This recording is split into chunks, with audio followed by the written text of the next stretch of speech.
Imaginemos por un momento perder medio litro de sangre cada 60 segundos. No en un accidente de tráfico espectacular, ni en una mesa de operaciones tras un trauma severo, sino mientras alguien está sentado tranquilamente en un sillón, leyendo una revista o mirando el móvil en una sala de hospital.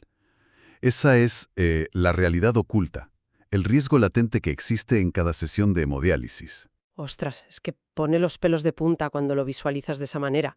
Da una perspectiva completamente diferente a ese entorno estéril y, bueno, aparentemente monótono que solemos asociar con los tratamientos crónicos. Totalmente. Porque claro, las máquinas emiten pitidos suaves, el personal se mueve con tranquilidad, pero bajo esa superficie hay un flujo de energía y fluidos operando al límite absoluto de la capacidad humana. Y precisamente por eso, el análisis a fondo de hoy es tan crucial para quienes nos escuchan. Vamos a sumergirnos en una obra fascinante. Hablo del Manual de Emergencias Críticas en la Unidad de Hemodiálisis, concretamente en su flamante edición de 2026, escrita por el doctor Raimundo Palma. Es un texto de referencia tremendo, muy riguroso, respaldado por una cantidad ingente de referencias bibliográficas de sociedades internacionales de nefrología. Exacto, pero hoy tenemos una misión muy específica con este texto. Vamos a desentrañar la sección cuarta del manual, que se centra en las complicaciones del acceso vascular, que, a ver, para que nos hagamos una idea, es literalmente la cuerda de salvamento de estos pacientes. Sí, es el punto exacto, el puerto de conexión donde la sangre sale del cuerpo para ser purificada en la máquina y vuelve a entrar. Vale, vamos a desgranar esto, porque aunque estamos ante un texto médico muy técnico y con un estilo sumamente profesional, en el fondo, lo que estamos leyendo es un auténtico manual de supervivencia contra el reloj. Pues sí, y el planteamiento del doctor Palma es una lección magistral para cualquier persona interesada en cómo se gestionan sistemas críticos, ya sea en la ingeniería aeroespacial, la ciberseguridad o el control de riesgos extremos. Una sala de hemodiálisis es el laboratorio perfecto. Qué buena comparación, claro. Hablamos de protocolos diseñados para anticipar fallos mecánicos y biológicos, donde un pequeño despiste puede desencadenar una crisis en cuestión de minutos. Toda la infraestructura de la diálisis, todo ese soporte vital, depende por completo del acceso vascular. O sea que entender cómo se protege y cómo puede fallar este acceso es entender cómo se diseñan redes de seguridad en los entornos más implacables que existen. Totalmente. Esa es la clave.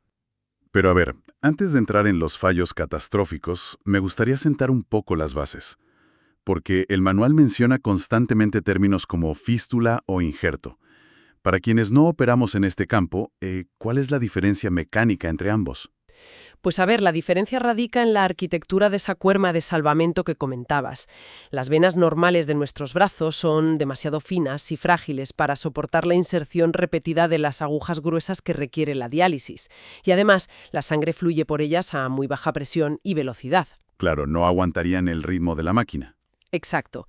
Las arterias, por el contrario, tienen la presión y el flujo adecuados, pero están a gran profundidad y pincharlas es peligroso. Así que los cirujanos crean una fístula arteriovenosa que consiste en unir quirúrgicamente una arteria y una vena del propio paciente. Entiendo, o sea, hacen un puente directo. Eso es. Al hacerlo, la alta presión de la arteria se desvía hacia la vena, que poco a poco se va dilatando y engrosando. Se arterializa, por así decirlo, volviéndose lo bastante robusta para el tratamiento. Y bueno, cuando los vasos del paciente están muy dañados y esto no es posible, se recurre a un injerto. ¿Y eso qué es exactamente? ¿Un tubo de plástico o algo así? Básicamente sí, es un tubo sintático, una especie de puente artificial de teflón que conecta la arteria y la vena. Vale, entendido. Es una obra de ingeniería hidráulica dentro del brazo. Pero claro, como cualquier sistema modificado, antes de colapsar por completo suele dar señales de advertencia, ¿no? Pequeñas obstrucciones graduales. Sí, el cuerpo siempre avisa. Por eso, el manual del doctor Palma comienza abordando el problema más frecuente de todos, que es la trombosis del acceso vascular. Según los datos que aporta, la incidencia es de 0,5 a un episodio por paciente al año en las fístulas. Es decir, es un fallo del sistema extremadamente común. Y ocurre con esa frecuencia porque, a fin de cuentas, estamos forzando a la biología a hacer algo para lo que no evolucionó. Una fístula no es un vaso sanguíneo natural. Ya, es un invento nuestro. Claro, al conectar esa arteria y vena, el cuerpo reacciona ante esta alteración del flujo. El texto describe detalladamente la fisiopatología, mencionando un término clave: la hiperplasia de la íntima. Suena complejo. ¿Qué es la íntima? La íntima es el revestimiento interno del vaso sanguíneo. Ante la fricción constante y anormal de la sangre fluyendo a altísima velocidad, las células de esa pared interna empiezan a multiplicarse para protegerse. Ah, como si saliera un callo por el roce. Exactamente esa es la idea. Un callo interno que provoca un engrosamiento progresivo. Ese engrosamiento estrecha el canal por donde debe pasar la sangre. Me gusta pensar en esto con una analogía visual, como si fuera una autopista de alta velocidad. Si la carretera de repente se estrecha, pasando de 3 carriles a uno solo, por culpa de ese engrosamiento de la pared, inevitablemente los coches, que aquí son las células sanguíneas, van a tener que frenar. Sí, se forma un atasco. Y el manual señala, precisamente, que un flujo bajo de menos de 200 mililitros por minuto es un factor de riesgo técnico crítico. Siguiendo con esa analogía de la autopista, no solo importa el estrechamiento de los carriles, sino el estado del asfalto. El doctor Palma enumera factores de riesgo clínicos fundamentales, como por ejemplo la diabetes. Claro, la diabetes lo complica todo a nivel vascular. Muchísimo. La diabetes no solo afecta el azúcar en sí. Ese exceso de glucosa en sangre actúa a nivel microscópico, casi como pequeños cristales que van rayando y dañando ese frágil revestimiento interno, el endotelio. ¡Qué imagen tan gráfica! Cristales rayando la autopista. Es que es así. Esa superficie rugosa crea microturbulencias en el torrente sanguíneo. Y las plaquetas, que son las células encargadas de taponar heridas, detectan esa turbulencia y ese asfalto dañado interpretan erróneamente que hay una hemorragia y deciden agruparse. O sea, un falso positivo del sistema de defensa. Justo. A esto se le suma la hipercoagulabilidad urémica que detalla el texto. El propio fallo renal hace que se acumulen toxinas como la urea en la sangre, y esto altera el comportamiento de los factores de coagulación, volviéndolos hiperactivos. Es un efecto dominó biológico y mecánico implacable. Madre mía, qué panorama. Oye, y al leer las fuentes y llegar a la parte de prevención, vi un término recurrente que me dejó perplejo. El doctor Palma hace referencia a las guías internacionales KDOQI y de la ERA EDTA europea y recomiendan fervientemente la técnica de punción en escalera de cuerda. Ah, sí, la escalera de cuerda. Es que al principio, siendo un manual quirúrgico, asumí que se trataba de algún tipo de sutura geométrica especial para reforzar los vasos o algo así. Bueno, es una suposición muy lógica, pero en realidad se refiere a un protocolo estricto de distribución espacial para las enfermeras. Lo fascinante aquí es que es pura geometría aplicada al brazo. A ver, explícame eso. Imagina los peldaños de una escalera de cuerda. La regla dicta que cada vez que el paciente acude a su sesión de diálisis, el personal debe alternar el sitio exacto donde insertan las agujas, subiendo y bajando por la longitud de la fístula. Vale, no pinchan siempre en el mismo sitio. Exacto. Tienen que asegurarse de dejar al menos 2 centímetros de distancia respecto al pinchazo de la sesión anterior. Claro, o sea, distribuyes el desgaste estructural a lo largo de toda la vía. Eso es. El principio mecánico detrás de esto es evitar la fatiga del material. Si el personal de enfermería pincha repetidamente en el mismo milímetro cuadrado sesión tras sesión, el tejido cicatrizal no tiene tiempo de consolidarse. Se debilita. Se debilita progresivamente, claro. Se vuelve flácida y delgada la pared del vaso, favoreciendo que la sangre se estanque en esas pequeñas deformidades o aneurismas, precipitando la formación del trombo. La escalera de cuerda es literalmente mantenimiento preventivo de infraestructuras aplicado al cuerpo humano. Es alucinante. Pero, a ver, ¿qué ocurre cuando ese mantenimiento no es suficiente y el coágulo, el atasco en la autopista, ya se ha formado? Porque el manual establece un cuadro diagnóstico clínico muy claro para detectarlo. Sí, hay señales inconfundibles. El personal nota la pérdida del thrill, por ejemplo. Ese zumbido palpable, esa vibración característica que se siente al poner los dedos sobre una fístula sana por la sangre pasando a alta presión, simplemente desaparece. Exacto, se apaga. Y además, la presión venosa en la máquina se dispara por encima de los 200 milímetros de mercurio, porque la sangre choca contra el muro del trombo. Y para confirmarlo visualmente, el estándar de oro que exigen los protocolos es el ultrasonido vascular Doppler. Es que el Doppler es mágico.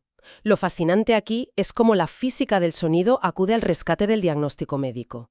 El ultrasonido Doppler funciona emitiendo ondas de sonido inaudibles que rebotan contra los glóbulos rojos que viajan por el vaso sanguíneo. Como un radar de tráfico, ¿no? Tal cual.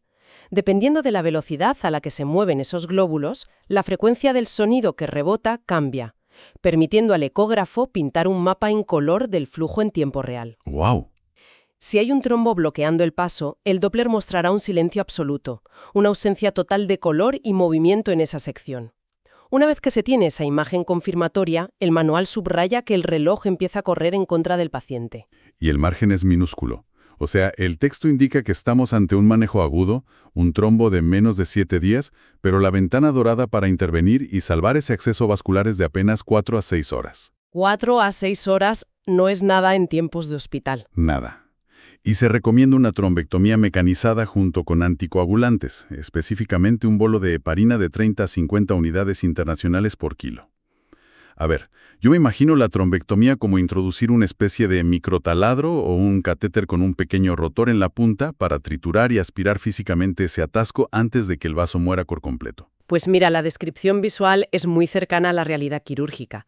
El objetivo es romper la estructura de fibrina del coágulo mecánicamente, mientras la heparina interviene a nivel químico, impidiendo que las plaquetas sigan formando nuevos coágulos alrededor de los restos. Y si no llegas a tiempo, si pasan esas 6 horas. Perder esta ventana temporal significa perder el acceso vascular.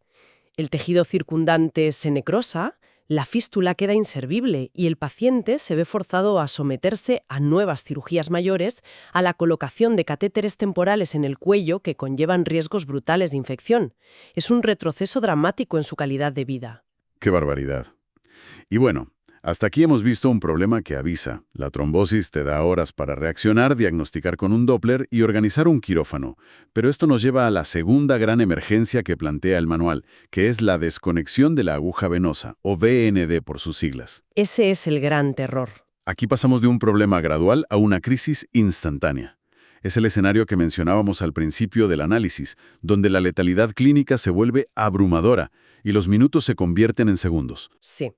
Dentro de los muros de una unidad de diálisis, este es el evento adverso que genera más pesadillas a los profesionales. Me lo imagino. La desconexión ocurre cuando la aguja de retorno, la que devuelve la sangre ya limpia al cuerpo del paciente, se sale de la fístula, mientras la bomba de la máquina sigue funcionando a máxima potencia. Y los datos del Dr. Palma hablan por sí solos. O sea, la incidencia parece tranquilizadora a primera vista, situándose entre 14 y 91 episodios por cada millón de sesiones de diálisis. Es extremadamente raro, pero cuando sucede... Cuando sucede, es crítico. El flujo de sangrado activo es de 300 a 500 mililitros por minuto. O sea, haciendo matemáticas simples, un adulto promedio tiene unos 5 litros de sangre.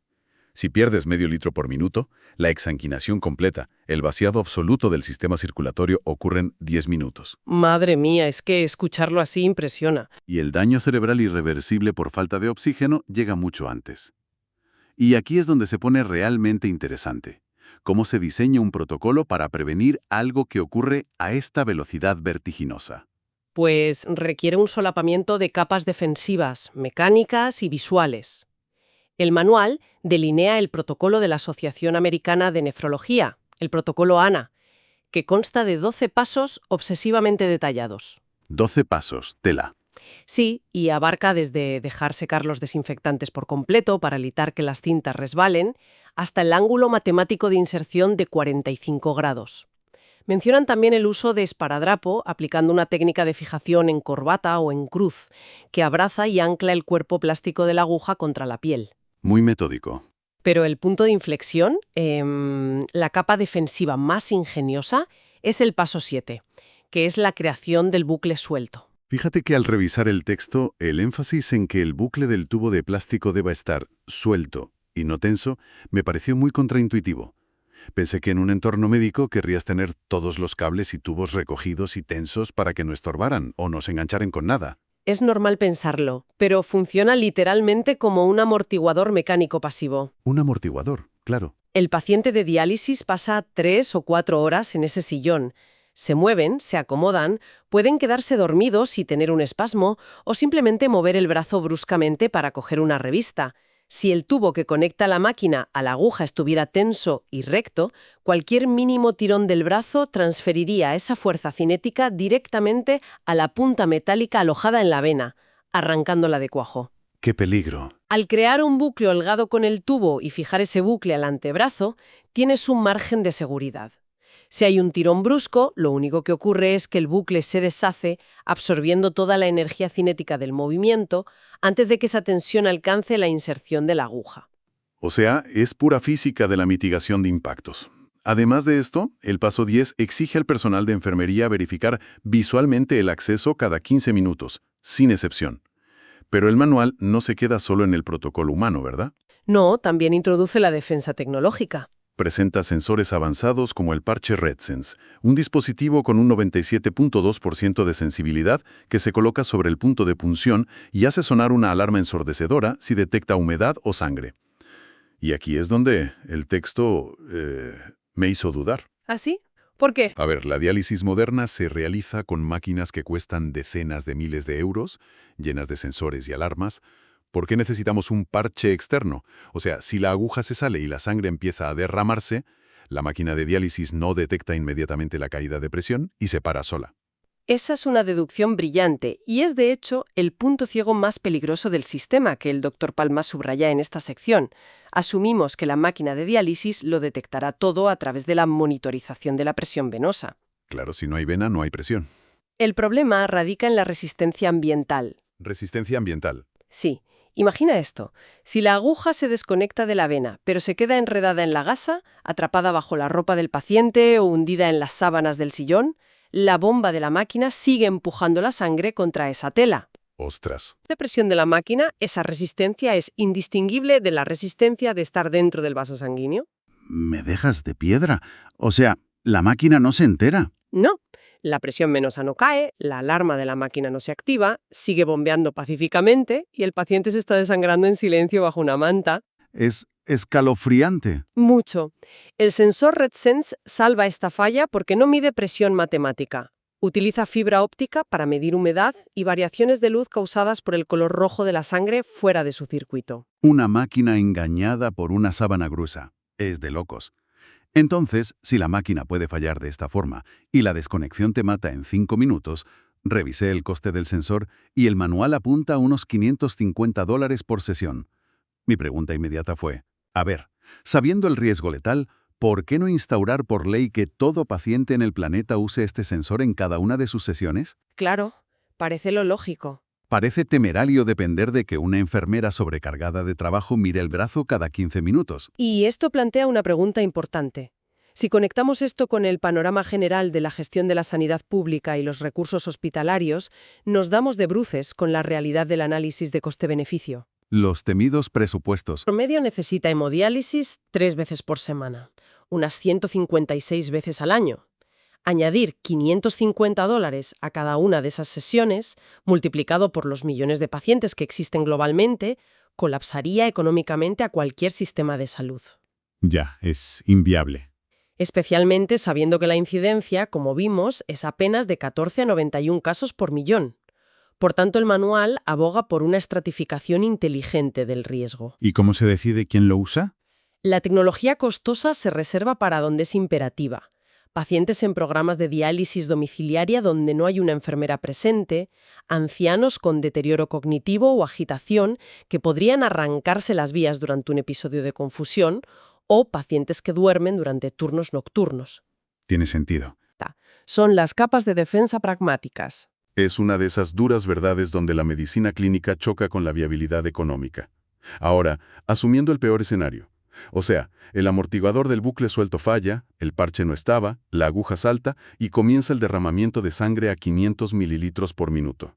Ante esta crisis, el Dr. Palma dicta una regla de oro de acción inmediata. Y es vital que todo el mundo la conozca. Quien esté más cerca debe aplicar presión directa, focalizada y firme con los dedos sobre el orificio. Y esta presión no puede aflojarse, debe mantenerse de 15 a 20 minutos de reloj, continuos. Pero el manual advierte, utilizando unas letras mayúsculas intimidantes, nunca usar un torniquete. Nunca. Jamás. Si pensamos en los primeros auxilios tácticos para una hemorragia masiva en una extremidad, el torniquete salva vidas. Me cuesta entender por qué aquí está prohibido. El instinto básico nos dice que cortemos el flujo desde la raíz. Pero en este contexto particular, la cura es tan destructiva como la enfermedad. No estamos intentando salvar una pierna sana en un campo de batalla. Estamos lidiando con un acceso vascular artificial y crónicamente delicado. Claro, la fístula no es normal. Si colocas un torniquete en la parte superior del brazo, bloqueas absolutamente todo el flujo de sangre arterial hacia esa extremidad.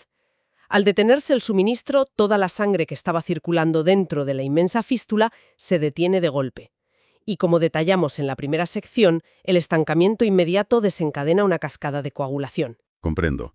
Es el equivalente a tener una manguera de bomberos a altísima presión que tiene un poro o una pequeña fuga en la boquilla. En lugar de tapar esa pequeña fuga con el pulgar para detener el chorrito, decides pisar la manguera con toda tu fuerza por el lado equivocado cerca de la toma de agua. Exactamente. Bloqueas el flujo, sí, pero la presión interna acumulada o el estancamiento revienta el sistema. Es una excelente forma de visualizar el colapso. Salvarías al paciente de desangrarse en el minuto 1 indudablemente, pero provocarías una trombosis masiva e instantánea de toda la fístula.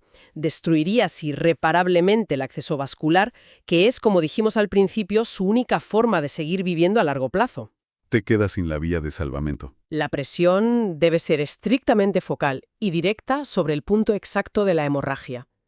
Esto permite detener el escape hacia el exterior, mientras permite que la sangre siga fluyendo, aunque sea lentamente, a través del resto del trayecto de la fístula, evitando que colapse y se coagule. Ya veo. De ahí que el manual insista tanto en la educación del paciente. Deben saber que, si ocurre en casa, tienen que apretar con sus propios dedos durante esos 20 minutos completos y jamás atarse cinturones o toallas alrededor del bíceps intentando hacer un torniquete improvisado. ¡Qué barbaridad! Y esto enlaza perfectamente con la tercera y última gran emergencia que desgrana la sección V del manual, la rotura aneurismática de la fístula.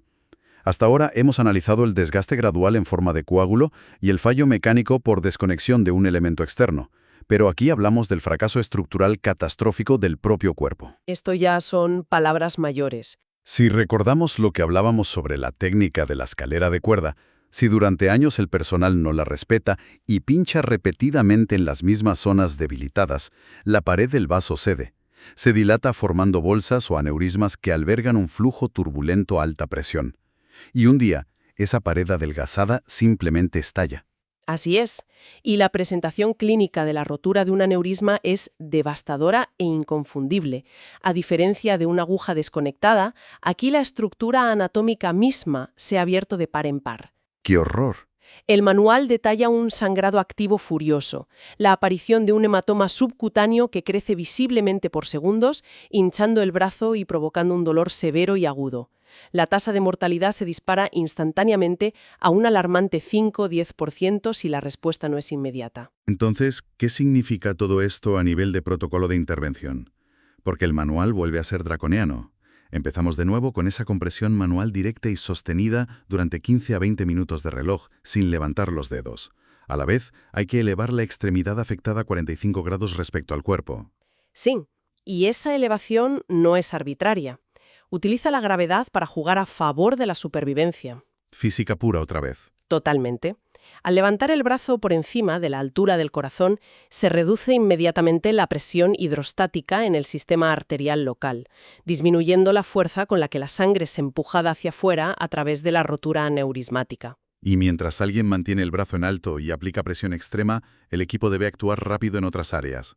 El texto señala canalizar una vía intravenosa periférica para administrar fluidos y reponer volumen, pero subraya que debe hacerse obligatoriamente en el otro brazo. Claro, parece obvio, pero con el estrés del momento hay que recordarlo. Tiene todo el sentido lógico. No vas a bombear líquidos a presión en un sistema de tuberías que tiene un boquete enorme por el que se está escapando todo. Además, se activa el protocolo para conseguir una consulta urgente de cirugía vascular en menos de 30 minutos. El doctor Palma utiliza una frase muy lapidaria en esta parte: la ligadura no tiene solución. Uf, esa frase. Esto plantea un dilema ético y médico formidable sobre los objetivos reales de la medicina de emergencia. Cuando el manual afirma que la ligadura no tiene solución, advierte de forma tajante al equipo quirúrgico. ¿Por qué? ¿Qué harían si no? Ante un vaso sanguíneo estallado y un paciente perdiendo sangre masivamente, el instinto quirúrgico más rápido y seguro sería ligar el vaso, es decir, coserlo y cerrarlo herméticamente por ambos extremos. La hemorragia pararía instantáneamente y el paciente sobreviviría a la crisis de ese día.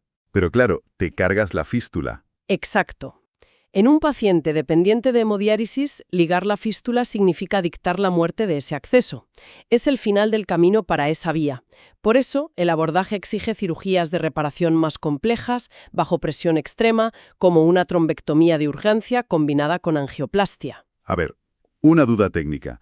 La angioplastia es cuando introducen esos balones desinflados y los hinchan dentro del vaso para ensancharlo y reparar la arquitectura interna. Sí, eso es. El cirujano inserta un catéter con un balón microscópico hasta el punto estrechado o dañado, lo infla a gran presión para aplastar la placa y recuperar el diámetro original del vaso, e incluso puede colocar mallas metálicas para reforzar la pared.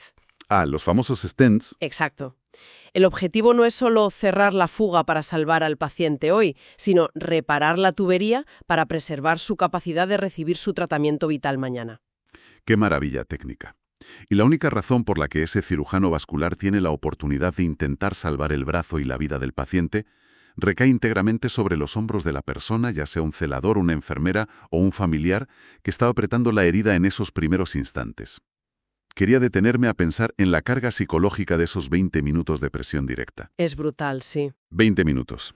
En una situación de estrés agudo, con el sistema nervioso en modo de lucha o huida, la adrenalina distorsiona por completo la percepción subjetiva del tiempo.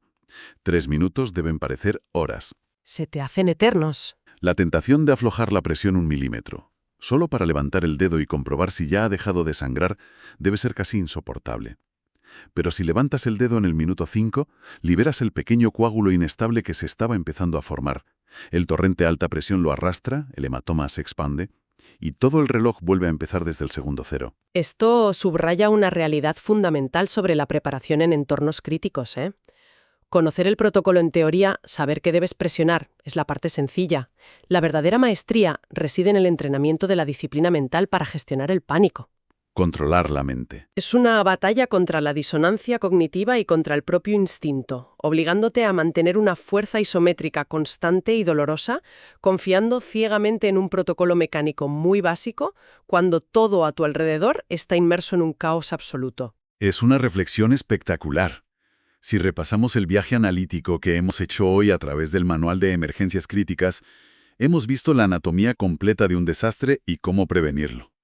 Comenzamos observando cómo la nefrología moderna aplica estrategias de mantenimiento casi industrial, utilizando conceptos espaciales como la escalera de cuerda para distribuir el desgaste del material y evitar a ese enemigo progresivo que es el trombo. El asesino silencioso. Luego subimos la intensidad abordando la crisis repentina de una aguja desconectada, donde un simple bucle suelto en un cable de plástico se convierte en un ingenioso amortiguador de energía cinética capaz de salvar una vida, compitiendo con sensores ópticos de alta tecnología. David contra Goliat. Tal cual. Y finalmente terminamos enfrentando el fracaso estructural catastrófico del propio tejido humano y la necesidad imperiosa de una respuesta quirúrgica que equilibre la velocidad con la preservación a largo plazo del paciente. Y fíjate, el gran valor de analizar estos protocolos con tanta profundidad es que sus lecciones trascienden la medicina hospitalaria. Es obvio que este nivel de conocimiento es una cuestión de vida o muerte para los nefrólogos y los equipos de enfermería. Sin duda. Pero para cualquier mente analítica que escuche esto desde fuera, es una clase magistral sobre la resiliencia sistémica. Nos enseña cómo se diseña la seguridad estratificando capas de defensa, empezando por la arquitectura física humana, pasando por los sensores matemáticos de presión, hasta llegar a la última barrera de tecnología de vanguardia y vigilancia activa. Y creo que eso nos deja con un pensamiento final tremendamente provocativo, algo que deberíamos pensar a nivel social quienes nos escuchan hoy. Vivimos en una era fascinada por la automatización. Cada día delegamos más poder en la inteligencia artificial, confiando ciegamente en algoritmos predictivos y sensores ultradelicados para que detecten nuestros fallos, conduzcan nuestros coches y monitoreen nuestra salud. Es la tendencia natural. Y sin embargo, resulta aleccionador y profundamente poético darnos cuenta de que, cuando esa red de satélites y sensores falla, cuando el escenario colapsa en la crisis absoluta de vida o muerte, la red de seguridad definitiva de la medicina más avanzada del mundo no es un microchip. Sigue siendo un ser humano, controlando su propio pánico y aplicando una presión constante con las yemas de sus dedos sobre una herida durante 20 interminables minutos.